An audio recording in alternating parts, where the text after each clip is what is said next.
इस वीडियो में हम पढ़ेंगे केंद्र राज्य संबंध, सेंटर स्टेट रिलेशन के बारे में पढ़ेंगे।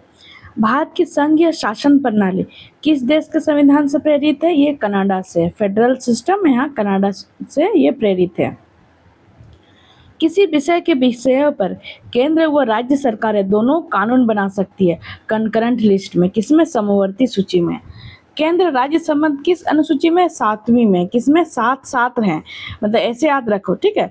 केंद्र और राज्य किसमें 7 है? 7वीं अनुसूची में, ठीक है, ऐसे याद रखो। असल केंद्र राज्य संबंध किस अनुसूची में है? 7वीं अनुसूची में। केंद्र राज्य संबंधों पर वर्ष 1969 में राजमन्नार समिति गठन किस राज्य के द्वारा किया गया था? ये तमिलनाडु राज्य के द्वारा किया गया था। किससे? तमिलनाडु राज्य के द्वारा किया गया था।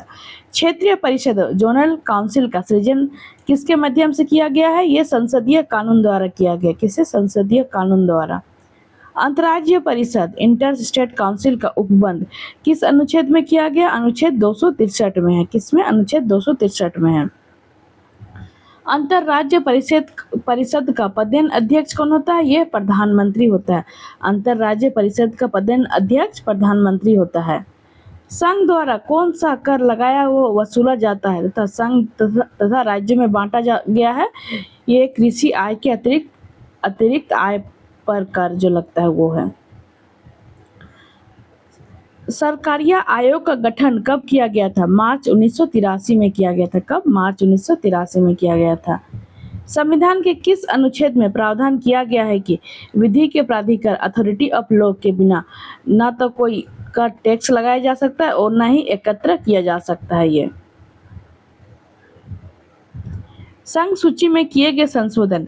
छठे संविधान संशोधन 1956 द्वारा प्रविष्ट संख्या 92 क्लॉज का जोड़ी गई है। इसका विषय क्या है? समाचार पन्नों से भिन्न वस्तुओं के अंतरराज्य क्रय या विक्रय पर कर है। ये आगे 7वें संविधान संशोधन 1956 द्वारा प्रविष्ट संख्या 33 का लोप है। फिर है इसका विषय है केंद्र के उद्देश्य के लिए संपत्ति पर अधिग्रहण है। संघ सूची से हटाकर समवर्ती सूची में शामिल करने की बात है। इसमें 42वें संविधान संशोधन 1976 द्वारा प्रविष्ट 2 क्लॉज का जोड़ी गई है। इसका संबंध किसी राज्य में केंद्र के सशस्त्र बलों की नियुक्ति से है। ये 46वें संविधान संशोधन 1982 द्वारा प्रविष्ट संख्या 92 क्लॉज का जोड़ी गई। इसका संबंध किससे? अंतर राज्य व्यापार या वाणिज्य के दौरान होने वाले माल के पारेषण कंसाइनमेंट पर कर से है। ये 28वें संविधान संशोधन 2013 द्वारा प्रविष्ट संख्या 92 क्लॉज ग जोड़ी गई है। इसका संबंध सेवा कर सर्विस टैक्स से है। इससे क्या है? सर्विस टैक्स से है। रेडियो एवं दूरदर्शन के विज्ञानों पर कर कौन लगाता है? राज्य सरकार लगाता है। कौन है? राज्य सरकार। भारतीय संविधान का अनुच्छेद 249 राज्य सूची स्टेट लिस्ट के विषय में संबंध संसद की विधायी शक्तियों से संबंधित है। ये अब है उसके बाद है संघीय कर संघ सूची प्रविष्ट आयकर कृषि आय को छोड़कर ये 82 से 92 तक है। ये अनुच्छेद सीमा शुल्क, निर्यात शुल्क सहित फिर तंबाकू और अन्य वस्तुओं का उत्पाद शुल्क, एल्कोहलिक पेय पदार्थ, अफीम, गांजा, मादक, अशोधित तथा मादक पदार्थों को छोड़कर निगम कर, कॉर्पोरेशन टैक्स। फिर व्यक्ति तथा कंपनियों की संपत्तियों के पूंजी पर कर, कृषि भूमि को छोड़कर। संपदा शुल्क, स्टेट ड्यूटी कृषि भूमि से भिन्न संपत्ति पर लगता है। संपत्ति के उत्तराधिकार पर शुल्क, कृषि भूमि को छोड़कर। रेल, समुद्र या वायु मार्ग द्वारा ले जाने वाले वस्तुओं और यात्रियों पर सीमा कर, टर्मिनल टैक्स तथा रेल भाड़ों और माल भाड़ों पर कर। स्टॉक एक्सचेंज तथा वायदा बाजार फ्यूचर मार्केट के समव्यवहारों पर स्टाम्प शुल्क से भिन्न कर। फिर स्टाम्प शुल्क, स्टाम्प ड्यूटी। समाचार पत्रों के क्रय विक्रय तथा उसमें प्रकाशित विज्ञापनों पर कर। समाचार पत्रों से भिन्न वस्तुओं के क्रय विक्रय पर कर और अंतर्राज्यीय व्यापार के दौरान। माल के पारेषण पर कर, अंतर्राज्यीय व्यापार के दौरान केंद्र सरकार जल विवादों के समाधान के लिए न्यायाधिकरण ट्रिब्यूनल की भी स्थापना कर सकती है। अब राज्य कर राज्य सूची प्रविष्ट 45 से 63 है। भू राजस्व या लगान पे कर लगा सकती है राज्य सरकार। फिर आगे हमारा है कृषि आय पर कर लगाएगी, कृषि भूमि के उत्तराधिकार पर कर, कृषि भूमि पर संपदा शुल्क स्टेट ड्यूटी, भूमि और भवनों पर कर, खनिज अधिकारों पर कर, शराब, अफीम, गांजा तथा अन्य मादक पदार्थों और औषधियों पर उत्पाद कर एक्साइज ड्यूटी, स्थानीय उपयोग तथा विक्रय के लिए वस्तुओं के प्रवेश पर एंट्री टैक्स लगता है, विद्युत के उपभोग व बिक्री पर कर लगता है, समाचार पत्रों से भिन्न वस्तु के क्रय विक्रय पर कर लगता है, रेडियो एवं दूरदर्शन के विज्ञापनों पर कर है, सड़क तथा अंतर्देशीय जलमार्ग इनलैंड वाटरवेज द्वारा ले जाए जाने वाले वस्तुओं या यात्रियों पर कर लगता है, सड़कों पर प्रयुक्त वाहनों पर कर लगता है, जीव जंतुओं और नौकाओं पर कर, फिर पथ कर, टोल टैक्स या मार्ग कर, व्यापार व्यवसाय तथा रोजगार पर कर, प्रति व्यक्ति कैपिटेशन टैक्स, फिर है विलासिताओं, मनोरंजन, जुआ तथा बोली लगाने पर कर लगता है, स्टाम्प शुल्क संघ सूची में वर्णित दस्तावेजों से भिन्न दस्तावेजों पर कर लगता है।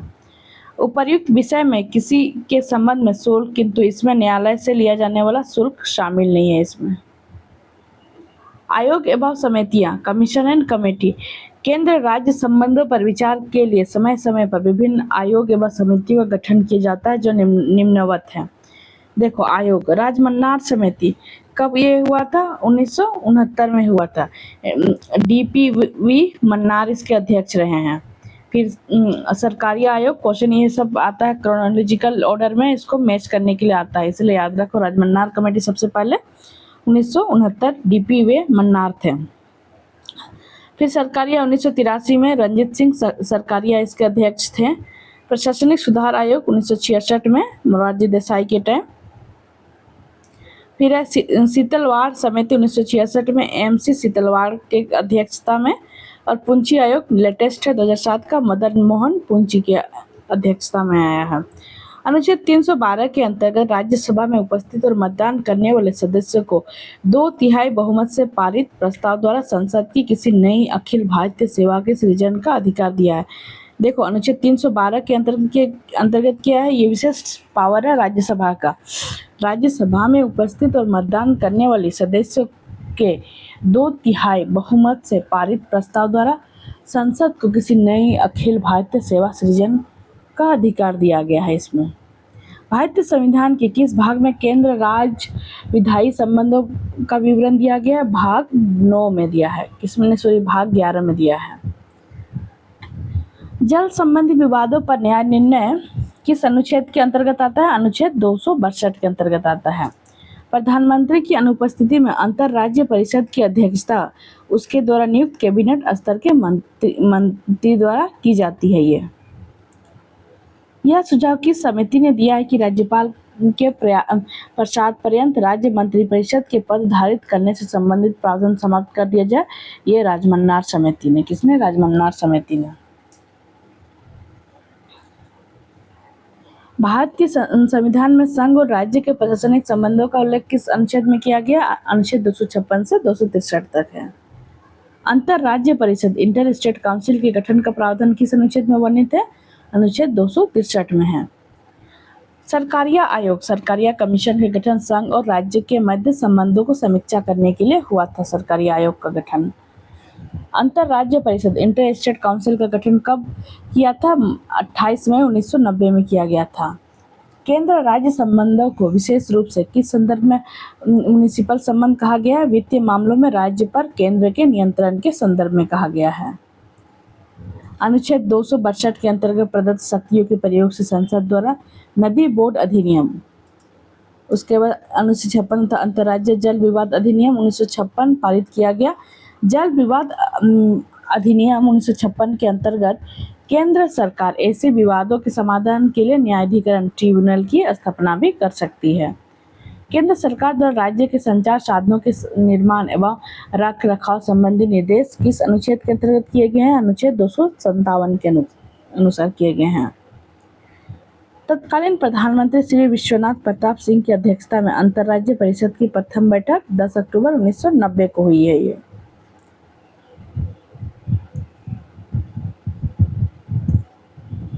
अरे यार,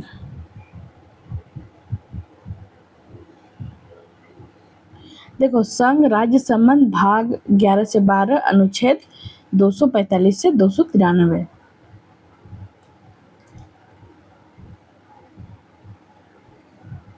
विधायी संबंध, प्रशासनिक संबंध, वित्तीय संबंध। विधायी संबंध देखते हैं। अनुच्छेद 245 संसद और राज्य के विधायिका द्वारा बनाए गए कानूनों का एक विस्तार है। अनुच्छेद 246 क्या है? संसद और राज्य विधायिका द्वारा बनाए गए विशेष मामलों के कानून है। अनुच्छेद 247 क्या है? कुछ निश्चित अतिरिक्त न्यायालयों के गठन हेतु संसद की शक्ति है। अनुच्छेद 249 क्या है? संसद द्वारा राष्ट्र हित में राज्य सूची के किसी विषय पर विधान के निर्माण हेतु राज्यसभा द्वारा पहल है। अनुच्छेद 250 क्या है? आपातकाल के दौरान राज्य सूची के विषय पर विधि निर्माण के लिए संसद की क्या शक्ति है कि आपातकाल में क्या क्या वो नियम बना सकते हैं।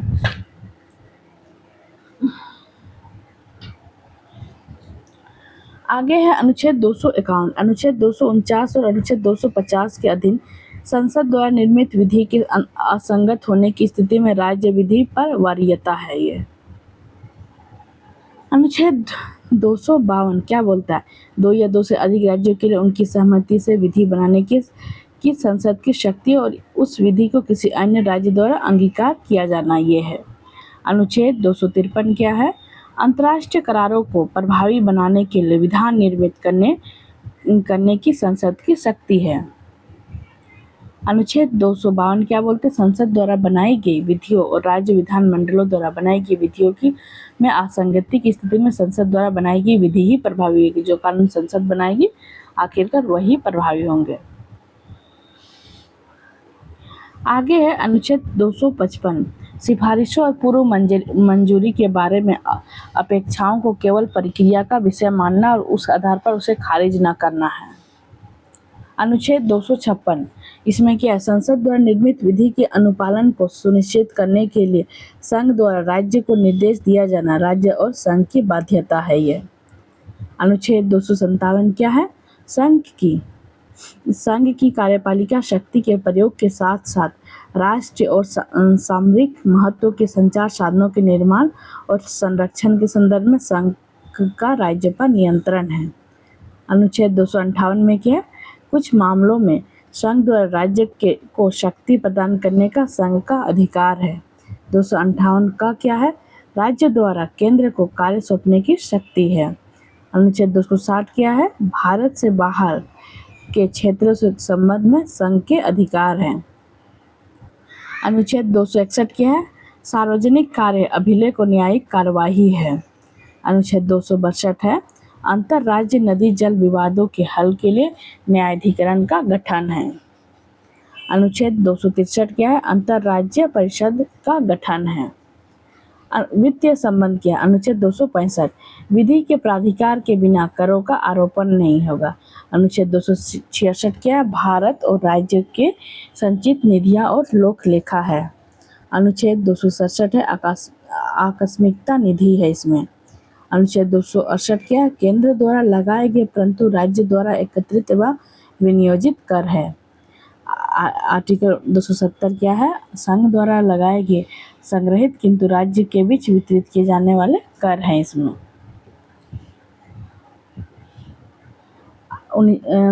आर्टिकल 271 क्या है? कुछ निश्चित चुंगी पर व कर पर केंद्र द्वारा लगाए गए अतिरिक्त प्रभार है।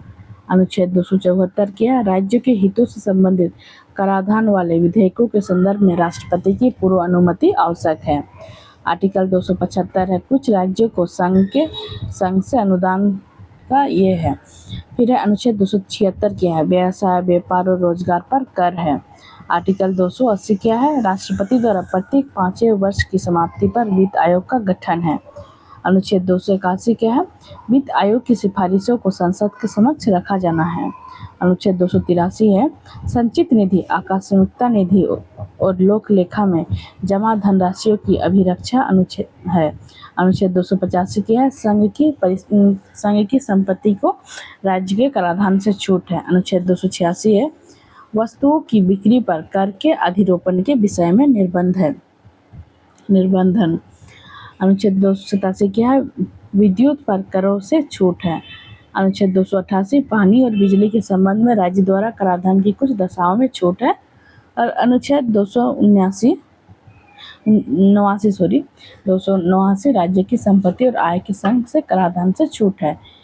केंद्र राज्य संबंधों में सुधार हेतु प्रशासनिक सुधार आयोग 1966, फिर राजमन्नार 1969। देखो सबसे पहले तो 1966 आया है ना, हमने यहाँ पे देखा, मैंने शायद पहले राजमन्नार कमेटी को बोला ना, हाँ प्रशासनिक सुधार 1966 पहले आया था, उसका सीतलवाड़ समिति 1966, उसके बाद DPV राजमन्नार समिति का, उसके बाद हुआ हमारा सरकारिया कमीशन का, उसके बाद मदन मोहन पुंची।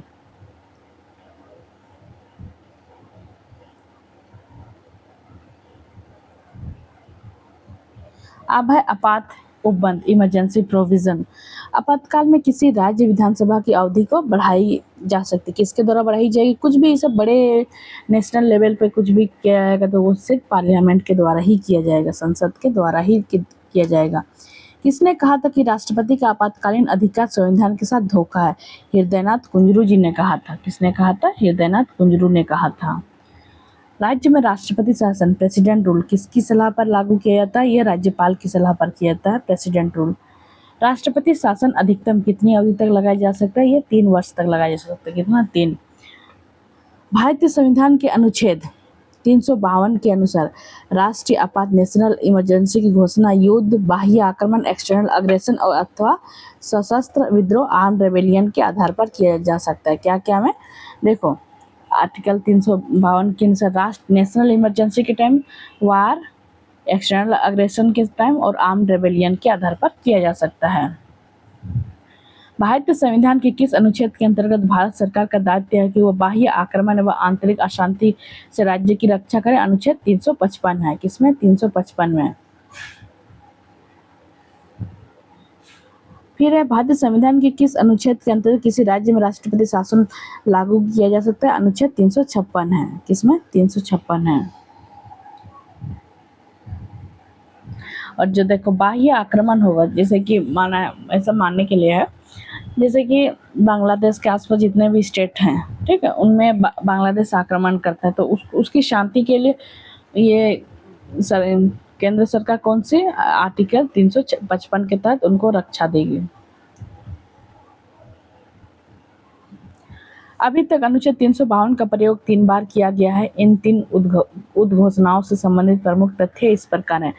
पहली बार 26 अक्टूबर 1962 को आपात की घोषणा की गई थी। कब? 26 अक्टूबर 1962 को। कब की गई थी? जब ये चाइना ने हमला किया था इंडिया पे तब। इसका कारण था इसका सितंबर 1962 में चीन ने नेफा नॉर्थ ईस्ट फ्रंटियर एजेंसी नेफा क्षेत्र पर आक्रमण कर दिया था और इस क्षेत्र को अब अरुणाचल प्रदेश कहा जाता है। यहीं पे इसने आक्रमण कर दिया था। आपात की दूसरी उद्घोषणा दिसंबर 1971 में पाकिस्तान द्वारा भारत के विरुद्ध घोषित युद्ध छेड़ने के कारण की गई थी। आपातकाल की दूसरी घटना कब हुई थी? 1971 में हुई थी, जब ये किसको अलग किया गया था? 1971 में बांग्लादेश को पाकिस्तान से अलग किया गया था तब। कब तक लागू रही ये उद्घोषणा? मार्च 1977 तक। आपात की तीसरी उद्घोषणा आंतरिक अशांति के आधार पर कब घोषणा की गई थी? 25 जून 1975 को की गई थी। यह उद्घोषणा 21 मार्च 1977 को वापस ली गई थी। अब भारत में वित्तीय आपातकाल फाइनेंशियल इमरजेंसी की घोषणा अभी तक एक बार भी नहीं की गई। जो फाइनेंशियल इमरजेंसी है इसकी घोषणा अभी तक नहीं की गई है। राष्ट्रपति मूल अधिकार अनुच्छेद 20 एवं 21 के अंतर्गत कार्यान्वयन किस अनुच्छेद के अंतर्गत स्थगित कर सकते हैं? अनुच्छेद 359 के अंतर्गत कर सकते हैं। देखो भारतीय मूल अधिकारों अनुच्छेद 20 और 21 को तो कुछ कर ही नहीं सकता किसी भी कंडीशन में। इसके अतिरिक्त और जो भी फंडामेंटल राइट है उसके कार्यान्वयन को किस अनुच्छेद के अंतर्गत स्थगित कर सकता है? अनुच्छेद 359 के अंतर्गत।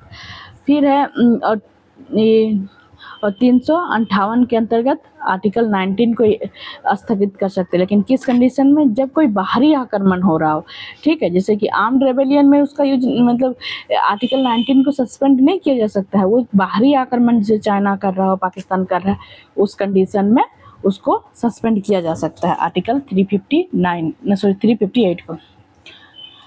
संसद द्वारा आपातकाल की घोषणा का अनुमोदन किस अवधि के अंतराल में होना चाहिए? 1 माह के अंतराल में होना चाहिए। भारतीय संविधान के अनुच्छेद 356 के अंतर्गत राष्ट्रपति सर्वप्रथम किस राज्य में लगा था राष्ट्रपति शासन? ये पंजाब में लगा था। राष्ट्रीय आपातकाल में लोकसभा की अवधि, टर्म ऑफ लोकसभा, आपातकाल की समाप्ति तक बढ़ाई जा सकती है, लेकिन एक बार में केवल 1 ही वर्ष के लिए ये बढ़ाई जाती है। आपातकाल के प्रकार एवं प्रभाव, अनुच्छेद 352 राष्ट्रीय आपातकाल है। इसमें क्या होता है? राष्ट्रीय आपातकाल के दौरान संघ और राज्य के मध्य शक्ति का विभाजन समाप्त हो जाता है ये, और संघ राज्य सूची के विषय पर भी विधि का निर्माण कर सकती है। भारत की संघात्मक प्रणाली एकात्मक यूनिटरी के रूप में कार्य करने लगती है इसमें। अब तक राष्ट्रीय आपात नेशनल इमरजेंसी का प्रयोग कितना बार हुआ है? 3 बार हुआ है। कितना बार? 3 बार हुआ है। अनुच्छेद 356 राज्य आपात, इसमें के राष्ट्रपति शासन में राज्य विधानसभाएं भंग कर दी जाती है और शक्ति का विभाजन भी समाप्त हो जाता है। भारत की शासन प्रणाली एकात्मक स्वरूप ग्रहण कर लेती है।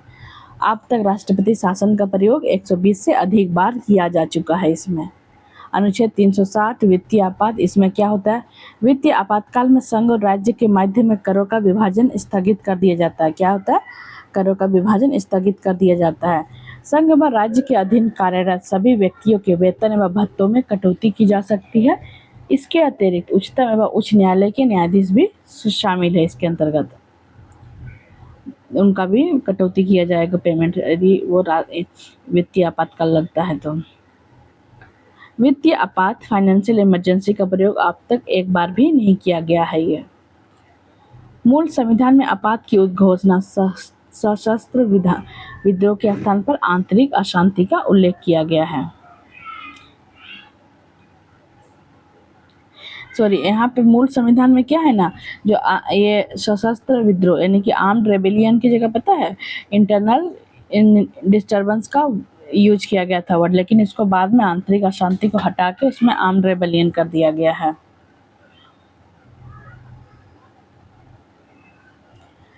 आगे हमारा वित्त आयोग की संरचना, अध्यक्ष सार्वजनिक कार्यों का अनुभव रखने वाले व्यक्ति होने चाहिए। आगे वित्त आयोग की संरचना, अध्यक्ष सार्वजनिक कार्यों का अनुभव रखने वाला व्यक्ति होना चाहिए। उसके आगे हमारा सदस्य उच्च न्यायालय के न्यायाधीश की योग्यता रखने वाले व्यक्ति होने चाहिए सदस्य में। और दूसरा है इसका सदस्य सरकार के वित्त एवं लेखाओं का ज्ञान रखने वाला व्यक्ति होना चाहिए। और तीसरा है हमारा वित्त एवं प्रशासनिक मामलों का अनुभव होना चाहिए। और चौथा में है सदस्य आर्थिक मामलों का विशेषज्ञ व्यक्ति होना चाहिए। वित्त आयोग द्वारा की गई सिफारिशों को संसद सदन के समक्ष कौन रखवाता है? भारत का राष्ट्रपति रखवाता है। कौन रखवाता है? भारत का राष्ट्रपति रखवाता है। भारत में वित्त आयोग का गठन किस अनुच्छेद के अंतर्गत किया जाता है? अनुच्छेद 280 के अंतर्गत किया जाता है। ये वित्त आयोग का आकलन टेन्योर कितना होता है? 5 वर्ष का होता है। वित्त आयोग का मुख्य कार्य केंद्रीय करों में राज्य के भाग तथा केंद्र द्वारा राज्यों को दी जाने वाली वित्तीय सहायता को निर्धारित करना है। देखो, वित्त आयोग का मुख्य कार्य क्या है? केंद्रीय करों में राज्य के भाग तथा केंद्र द्वारा राज्य को दी जाने वाली वित्तीय सहायता को निर्धारित करना है। आगे भारत के वित्त आयोग पहला 1951 में स्टैब्लिश होता है। इसके अध्यक्ष होते हैं के.सी. नियोगी जी, 1952 से 1957 तक रहते हैं ये। दूसरा 1956 में स्टैब्लिश होता है के संथानम जी रहते हैं 1957 से 1962 तक। तीसरा 1960 में के चंद्रा जी रहते हैं 1962 से 66 तक रहते हैं। चौथा 1964 में डॉक्टर पी.वी. राजमन्नार रहते हैं 1966 से 1969 तक रहते हैं। पाँचवा 1968 महावीर त्यागी जी रहते हैं 1969 से 1974 तक। छठा 1972 ब्रह्मानंद रेड्डी रहते हैं 1974 से 1979 तक रहते हैं। सातवां 1977 में गठित होता है JM शेलेट रहते हैं 1979 से 84 तक रहते हैं। आठवां 1982 YV चौहान रहते हैं 1984 से 1989। नवा 1987 में इस्टेब्लिश किया जाता है NKP साल्वे रहते हैं 1989 से 95 तक रहते हैं। 10वां 1992 KC पंत रहते हैं 1995 से 2000 तक रहते हैं। 11वां 1998 में होता है प्रो M खुसरो रहते हैं 2000 से 2005 तक रहते हैं। 12वां 2002 में डॉक्टर C रंगराजन रहते हैं 2005 से 2010। 13वां 2007 डॉक्टर विजय केलकर रहते हैं 2010 से 2015 रहते हैं। 14वां 2013 डॉक्टर YV रेड्डी रहते हैं 2015 से 2020 तक रहते हैं। 15वां 2017 NK सिंह रहते हैं 2020 से 2021 और 2021 से 26। अभी 16वां हुआ है, ठीक है, ये 2023 में हुआ। अरविंद पनगड़िया, ये कब से 1/4/2026 से 5 वर्ष तक ये रहेंगे अरविंद पनगड़िया। केंद्र व राज्य के मध्य वित्तीय फिस्कल विवादों का समाधान किस संस्था द्वारा होता है? वित्त आयोग द्वारा होता है। किसके द्वारा? वित्त आयोग द्वारा होता है। केंद्र की समेकित विधि कंसोलिडेटेड फंड से राज्य को राजस्व की सहायता हेतु अनुदान ग्रांट देने वाले सिद्धांतों की अनुशंसा कौन सा प्राधिकरण ट्रिब्यूनल करता है? यह वित्त आयोग करता है। कौन करता है? वित्त आयोग करता है। सामान्य रूप में भारत में प्रति 5 वर्ष बाद वित्त आयोग की नियुक्ति केंद्रीय अनुदान और संघ के राजस्व में राज्यों का अंश निर्धारित करने के लिए की जाती है। ये क्या है? सामान्य रूप से भारत में प्रति 5 वर्ष बाद वित्त आयोग की नियुक्ति केंद्रीय अनुदान और संघ के राज्यों का अंश निर्धारित करने के लिए की जाती है। भारत की संचित निधि कंसोलिडेटेड फंड में राज्य के राजस्व में सहायता अनुदान ग्रांट्स इन एड को कौन विनियमित करता है? वित्त आयोग करता है। वर्ष 2021-26 के लिए केंद्र करों के विभाज्य पूल में राज्यों की हिस्सेदारी हेतु निर्धारित मानदंडों में कौन से 2 नए मानदंड शामिल है? जनसांख्यिकी प्रदर्शन डेमोग्राफिक परफॉर्मेंस एवं कराधान टैक्स एफर्ट शामिल है इसमें। वित्त आयोग अधिनियम 1951 में यह प्रावधान है कि किसी भी कोर्ट ऑफ ऑफिस से किसी सार्वजनिक अभिलेख पब्लिक रिकॉर्ड को मंगवाने और उसको अपने समक्ष प्रस्तुत करवाने के लिए समन जारी करने के संदर्भ में वित्त आयोग को सिविल प्रक्रिया संहिता 1908 के तहत दीवानी न्यायालय की सभी शक्तियां प्राप्त होंगी। भारत में केंद्र राज्य के मध्य वित्त संबंध किससे संस्तुति के निर्धारित होते हैं? वित्त आयोग के। ऋत्विक रंजनम पांडे को 16वें वित्त आयोग का सचिव सेक्रेटरी नियुक्त किया गया है। अब है नीति आयोग के बारे में हम पढ़ेंगे। नीति आयोग, योजना आयोग की स्थापना कब हुई थी? 15 मार्च 1950। यही जाकर बाद में ये नीति आयोग बन जाता है 2015 में। 1950 में योजना आयोग की स्थापना होती है। योजना आयोग के प्रथम अध्यक्ष कौन रहते हैं? पंडित जवाहरलाल नेहरू जी रहते हैं। योजना आयोग की स्थापना संघीय मंत्रिपरिषद द्वारा एक विशेष प्रस्ताव पारित करके की गई थी। संघीय मंत्रिपरिषद द्वारा एक विशेष प्रस्ताव पारित की गई थी। नीति आयोग कौन सा निकाय है? गैर संवैधानिक, नॉन कॉन्स्टिट्यूशनल है। योजना आयोग के स्थान पर नीति आयोग का गठन कब किया गया था? 1 जनवरी 2015 को किया गया। नीति आयोग का अध्यक्ष कौन होता है? प्रधानमंत्री होता है। कौन होता है? प्रधानमंत्री। राष्ट्रीय विकास परिषद नेशनल डेवलपमेंट काउंसिल की स्थापना कब हुई थी? 6 अगस्त 1952 को हुई थी ये। आगे है राष्ट्रीय विकास परिषद की अध्यक्षता कौन करता है? भारत का प्रधानमंत्री करता है। नीति आयोग के उपाध्यक्ष को भारत सरकार की वरीयता क्रम में कौन सा दर्जा दिया गया? भारत के कैबिनेट मंत्री के समान मिला है। नीति आयोग राज्य सरकारों के मध्य समन्वयकर्ता कोऑर्डिनेटर का कार्य कौन करता है? राष्ट्रीय विकास परिषद करता है ये। देखो नीति आयोग की संरचना, स्ट्रक्चर ऑफ नीति आयोग। अध्यक्ष भारत के प्रधानमंत्री रहेंगे। फिर है गवर्निंग काउंसिल में सभी राज्यों के मुख्यमंत्री और संघ राज्य क्षेत्र के उपराज्यपाल, जिन केंद्र शासित प्रदेशों में विधानसभा है वहां के मुख्यमंत्री भी शामिल होंगे। हाँ, विशेष आमंत्रित सदस्य में विभिन्न क्षेत्र के विशेषज्ञ होंगे, प्रधानमंत्री द्वारा नामित। फिर उपाध्यक्ष में कौन होंगे? प्रधानमंत्री द्वारा नियुक्त होंगे। सदस्य पूर्णकालिक होंगे। अंशकालिक सदस्य में कौन होंगे? अग्रणी विश्वविद्यालय, शोध संस्थानों और अन्य सुसंगत संस्थाओं से अधिकतम 2 पदेन सदस्य होंगे और अंशकालिक सदस्य श्रेणी के आधार पर होंगे। ये पदेन सदस्य कौन होंगे? केंद्रीय मंत्रिपरिषद से अधिकतम 4 सदस्य प्रधानमंत्री द्वारा नामित होंगे। ये मुख्य कार्यकारी अधिकारी, भारत सरकार के सचिव स्तर का अधिकारी निश्चित कार्यकाल हेतु प्रधानमंत्री द्वारा नियुक्त होंगे। ये सचिवालय आवश्यकता के अनुसार स्थापना होगी। विशिष्ट मुद्दों और ऐसे आकस्मिक मामले जिनका संबंध क्या है, एक से अधिक राज्य या क्षेत्र में हो, को देखने के लिए क्षेत्रीय परिषदों या परिषद विशिष्ट कार्यकाल के लिए बनाई जाएंगी। राष्ट्रीय भारत परिवर्तन संस्थान निर्माण 1 जनवरी 2015 को। पूर्ववर्ती योजना आयोग, अधिकार क्षेत्र भारत सरकार, मुख्यालय नई दिल्ली है। अध्यक्ष है प्रधानमंत्री है, उपाध्यक्ष है डॉक्टर सुमन के बेरी है।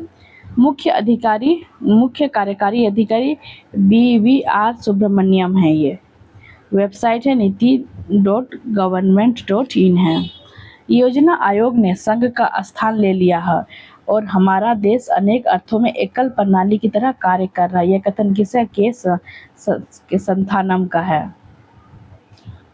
टेबल ऑफ प्रेसिडेंस, वरीयता का अनुक्रम क्या है? देखो, सबसे ऊपर राष्ट्रपति जी होंगे, उसके बाद उपराष्ट्रपति होंगे, उसके बाद प्रधानमंत्री होंगे, उसके बाद अपने अपने राज्य के राज्यपाल होंगे। ठीक है, फिर पूर्व के राष्ट्रपति उनका पांचवा कम में उप प्रधानमंत्री होंगे।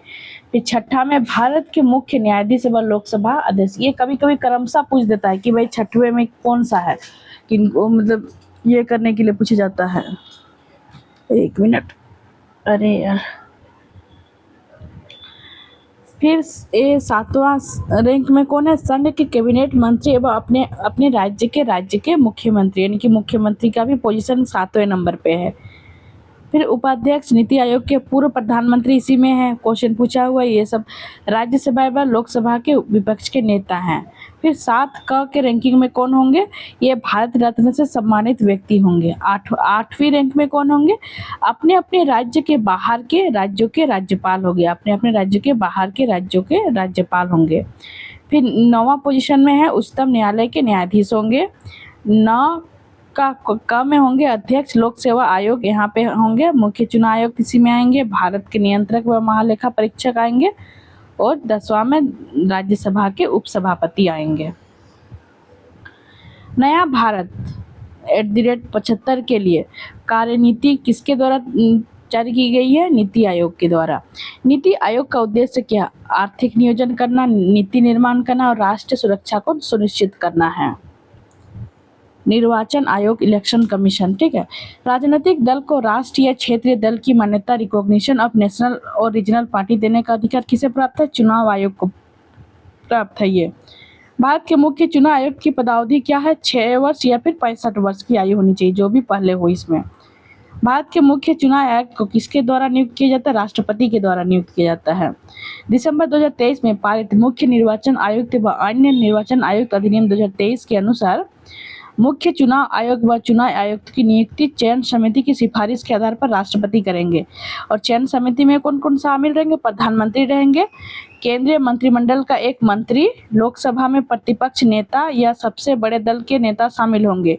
यह अधिनियम निर्वाचन आयुक्तों की सेवा शर्तों और कार्य संचालन अधिनियम 1991 के स्थान लेगा। संविधान के किस अनुच्छेद के अंतर्गत भारत के निर्वाचन आयोग का प्रावधान किया गया? अनुच्छेद 324 के अंतर्गत।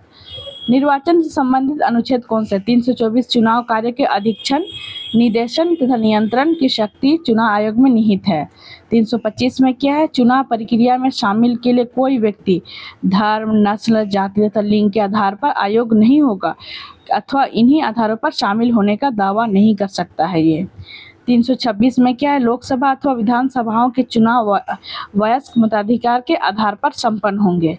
फिर आर्टिकल 327 में क्या है, विधानमंडलों के चुनाव के संबंध में उपबंध करने की संसद की शक्ति है। और 328 है, राज्य विधायिका से संबंधित राज्य के अंदर चुनाव के संबंध में प्रावधान बनाने की शक्ति है। 329 में है, चुनाव संबंधी विषयों में न्यायालयों के हस्तक्षेप पर रोक है।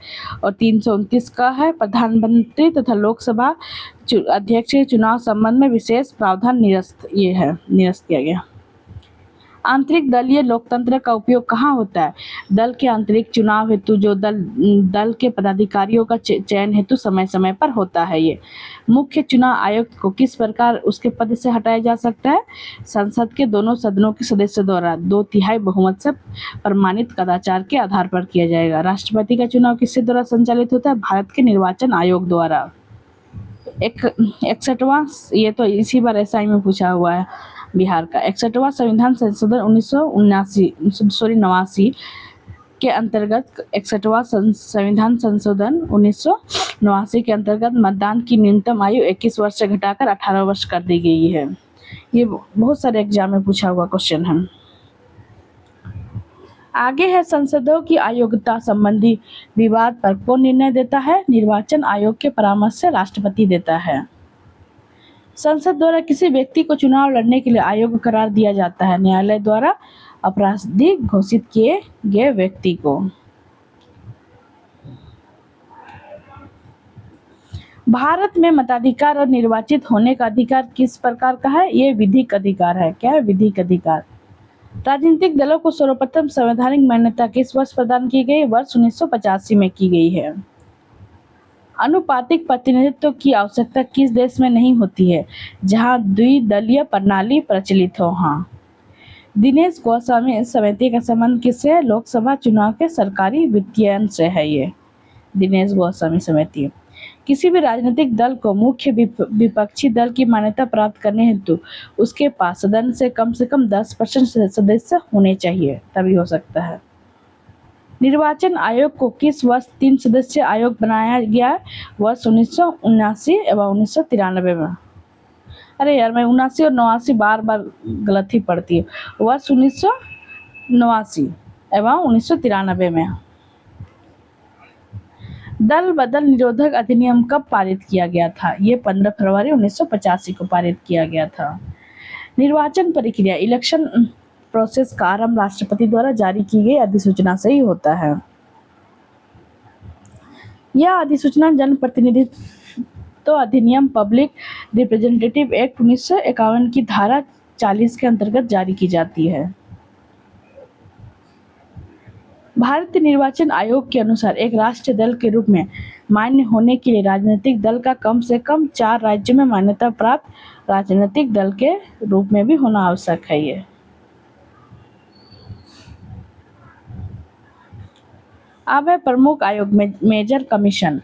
राष्ट्रीय मानवाधिकार आयोग नेशनल ह्यूमन राइट कमीशन अधिनियम 1993 के अनुसार किसे इस आयोग का अध्यक्ष बनाया जा सकता है, इसे उच्चतम न्यायालय का सेवानिवृत्त मुख्य न्यायाधीश अथवा सेवानिवृत्त न्यायाधीश को बनाया जाएगा।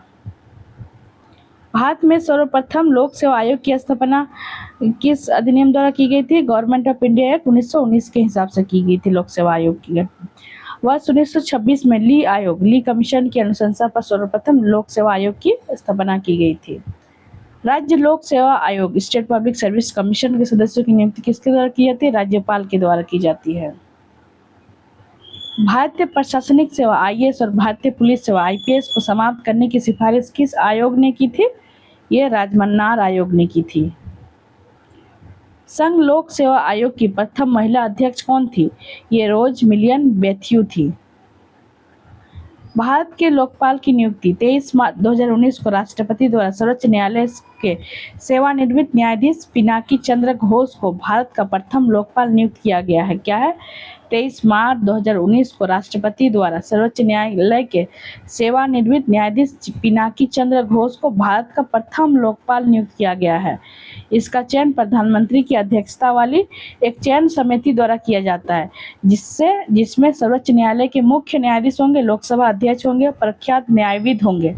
शामिल होते हैं। 10 मार्च 2024 को न्यायमूर्ति AM खानविलकर को भारत का दूसरा लोकपाल नियुक्त किया गया है। 16 जनवरी को प्रतिवर्ष लोकपाल दिवस के रूप में मनाया जाता है। अन्य पिछड़ा वर्ग OBC को उप श्रेणीकरण हेतु रोहिणी आयोग का गठन 2017 में संविधान के अनुच्छेद 340 के अंतर्गत ये किया गया। रोहिणी आयोग अक्टूबर 2017 अनुच्छेद 340 के अंतर्गत है। वो अंतर्राष्ट्रीय दस्तावेज जिसको सभी मानव जाति के लिए अंतर्राष्ट्रीय मैग्ना कार्टा कहा जाता है। ये मानव अधिकार का सार्वभौम घोषणा पत्र है। मानव अधिकार आयोग किस प्रकार की संस्था है? गैर संवैधानिक है, नॉन कॉन्स्टिट्यूशनल है। ये राजनीतिज्ञों व अपराधों के मेल जोल संबंधों की जांच करने वाली समिति कौन सी थी? वोहरा समिति थी। कौन सी? वोहरा समिति। भारत में लोकपाल एवं लोकायुक्त की स्थापना का सुझाव किसने दिया था? प्रशासनिक सुधार आयोग ने दिया था। संसद में प्रथम लोकपाल विधेयक किस वर्ष प्रस्तुत किया गया है? और वर्ष 1968 में किया गया है। देखो, राष्ट्रीय मानव अधिकार आयोग की संरचना: अध्यक्ष उच्चतम न्यायालय का सेवानिवृत्त मुख्य न्यायाधीश या उच्चतम न्यायालय का सेवानिवृत्त न्यायाधीश होंगे। सदस्य उच्चतम न्यायालय के कार्यरत वो सेवानिवृत्त न्यायाधीश होंगे। सदस्य 1 में होंगे ये। सदस्य 2 में उच्च न्यायालय का कार्यरत या सेवानिवृत्त मुख्य न्यायाधीश। सदस्य 3 में होंगे मानव अधिकार से संबंधित कार्य अनुभव अथवा विशेष जानकारी वाले 2 व्यक्ति होंगे। पदेन सदस्य में कौन होंगे? राष्ट्रीय अल्पसंख्यक आयोग का अध्यक्ष होगा।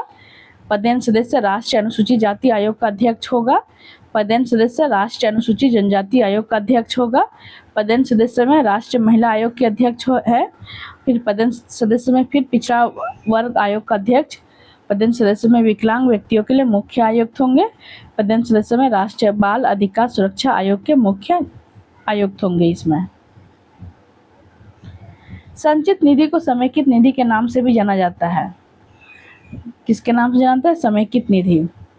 संविधान के किस अनुच्छेद के अंतर्गत लोक सेवा आयोग के सदस्यों को हटाया जा सकता है? अनुच्छेद 317। किस राज्य का लोकायुक्त अपने प्रतिवेदन प्रस्तुत करता है?